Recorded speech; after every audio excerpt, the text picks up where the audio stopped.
Hello नमस्कार, welcome to Gargi news India. मैं आस्था शर्मा। तो आइए आज की इंपॉर्टेंट अपडेट्स पर नजर डालते हैं। इंडिया एआई समिट 2026 के तीसरे दिन सुंदर पिचई ने कहा कि भारत एआई क्षेत्र में मजबूत स्थिति में है और आगे बढ़ने में कोई बड़ी बाधा नहीं है। चाइनीज रोबोटिक डॉग विवाद के बाद कैलगोटियस यूनिवर्सिटी को समिट से बाहर कर दिया गया। एनसीपी के विधायक रोहित पवार ने दावा किया है कि अजित पवार के विमान में 2 अतिरिक्त फ्यूल टैंक लगे थे। उन्होंने इस मामले की निष्पक्ष जांच के लिए एक मॉनिटरिंग कमेटी गठित करने की मांग की है। रोहित पवार ने वीएसआर वेंचर के मालिक वीके सिंह और उनके बेटे रोहित सिंह के ठिकाने पर भी सवाल उठाए हैं। कारोबारी विजय माल्या ने बॉम्बे हाई कोर्ट से कहा है कि वह यह नहीं बता सकते कि वह भारत कब लौटेंगे, क्योंकि वह कानूनी रूप से यूके छोड़ने के लिए प्रतिबंधित हैं। माल्या ने अदालत को बताया कि उनका पासपोर्ट पहले ही रद्द कर दिया गया है, इसलिए उनके पास कोई वैध यात्रा दस्तावेज नहीं है और वह भारत वापसी की कोई निश्चित तारीख नहीं दे सकते।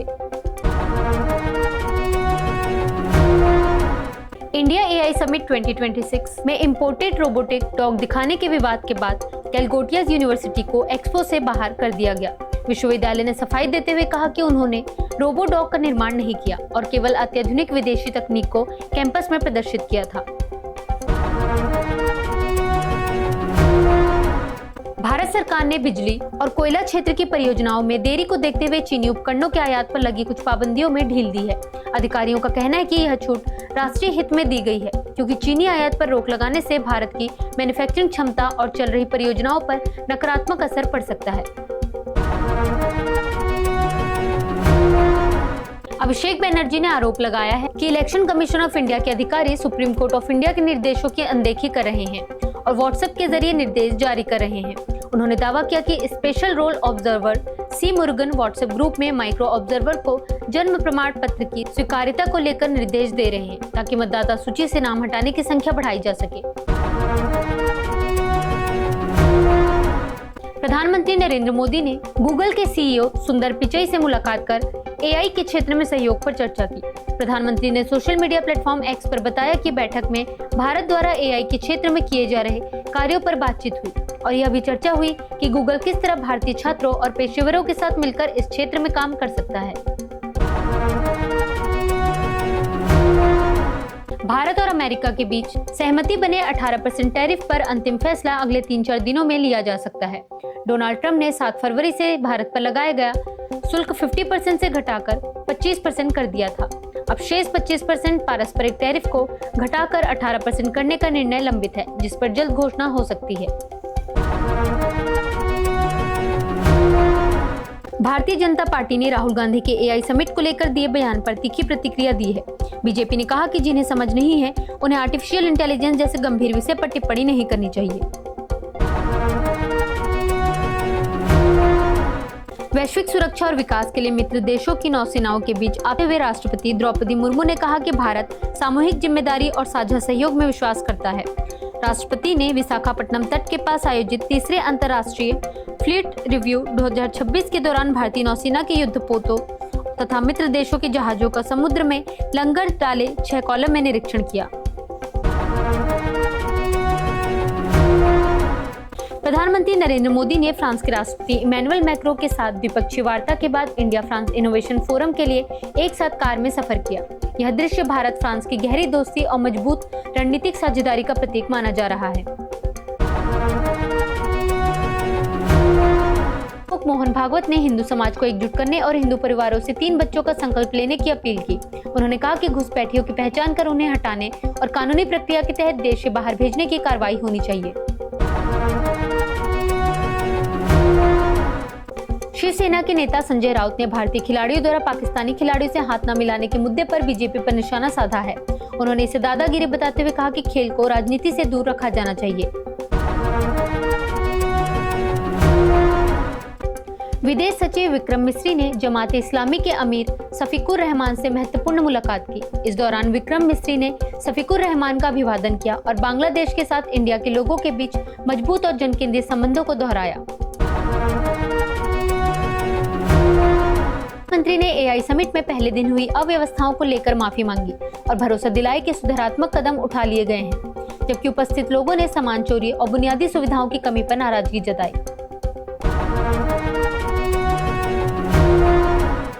कांग्रेस अध्यक्ष मल्लिकार्जुन खड़गे और राहुल गांधी 20 फरवरी को 5 राज्यों और जम्मू कश्मीर के पार्टी नेताओं के साथ बैठक करेंगे। इस बैठक में भारत अमेरिका व्यापार समझौते के खिलाफ रणनीति पर चर्चा की जाएगी। खासकर किसानों पर इसके संभावित प्रभाव को लेकर मंथन किया जाएगा।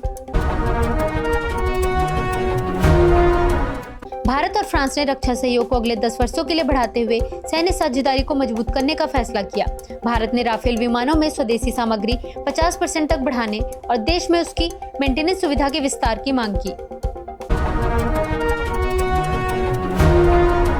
कांग्रेस ने केंद्रीय मंत्री हरदीप सिंह पुरी से उनके 62 ईमेल आदान प्रदान और 14 बैठकों को लेकर स्पष्टीकरण देने की मांग की है। विपक्षी पार्टी ने इस मुद्दे पर सवाल उठाते हुए मंत्री के इस्तीफे की मांग को भी दोहराया है।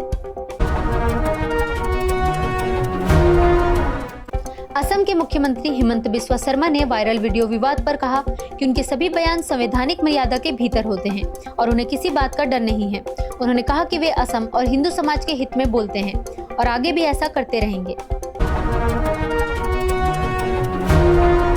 ओम बिरला ने बांग्लादेश के नए प्रधानमंत्री के शपथ ग्रहण समारोह में भाग लिया और भारत की ओर से शुभकामनाएं दी। इस अवसर पर उन्होंने तारिक रहमान को प्रधानमंत्री नरेंद्र मोदी की ओर से भारत आने का निमंत्रण भी दिया। ओम बिरला ने कहा कि भारत बांग्लादेश के साथ खड़ा है और इकलौता असम के मुख्यमंत्री हिमंत बिस्वा शर्मा ने दावा किया है कि वर्ष 2014 में जब उन्हें मुख्यमंत्री बनाने का प्रस्ताव आया था तो उसे राहुल गांधी ने वीटो कर दिया था। उन्होंने कहा कि उस समय कांग्रेस अध्यक्ष सोनिया गांधी ने 58 विधायकों के समर्थन के बाद उनसे शपथ ग्रहण की तारीख तय करने को कहा था। केंद्रीय मंत्री अश्विनी वैष्णव ने कहा कि भारत आर्टिफिशियल इंटेलिजेंस का उपयोग जनहित में करने और इसके संभावित दुष्प्रभावों को नियंत्रित करने के लिए वैश्विक सहमति बनाने का प्रयास कर रहा है। वोलोडिमिर जेलेंस्की ने कहा है कि डोनाल्ड ट्रंप उन पर अनुचित दबाव डाल रहे हैं। उन्होंने स्पष्ट किया कि यूक्रेन की संप्रभुता और क्षेत्रीय अखंडता से कोई समझौता स्वीकार्य नहीं होगा। जेलेंस्की ने कहा कि यदि किसी योजना के तहत यूक्रेन को पूर्वी डोनबास क्षेत्र में वह भूमि छोड़नी पड़े जिस पर रूस ने कब्जा नहीं किया है तो ऐसे प्रस्ताव को जनमत संग्रह में यूक्रेनी जनता खारिज कर देगी। मुख्य चुनाव आयुक्त ज्ञानेश कुमार ने कहा है कि असम में विशेष पुनरीक्षण का एकमात्र उद्देश्य पात्र मतदाताओं को शामिल करना और अपात्र मतदाताओं को सूची से बाहर करना है। 3 दिवसीय दौरे के बाद प्रेस वार्ता को संबोधित करते हुए उन्होंने बताया कि असम में यह प्रक्रिया इसलिए कराई गई क्योंकि यह देश का एकमात्र राज्य है जहां नेशनल रजिस्टर ऑफ सिटीजन्स लगभग पूरा हो चुका है। वोलोडिमिर जेलेंस्की ने बताया कि जिनेवा में यूक्रेन युद्ध पर हुई वार्ता क्षेत्रीय मुद्दों पर किसी समझौते के बिना समाप्त हो गई। हालांकि दोनों पक्षों के बीच युद्ध विराम की निगरानी व्यवस्था को लेकर लगभग सभी मुद्दों पर सहमति बन गई है, जिसमें अमेरिका की भागीदारी भी शामिल होगी।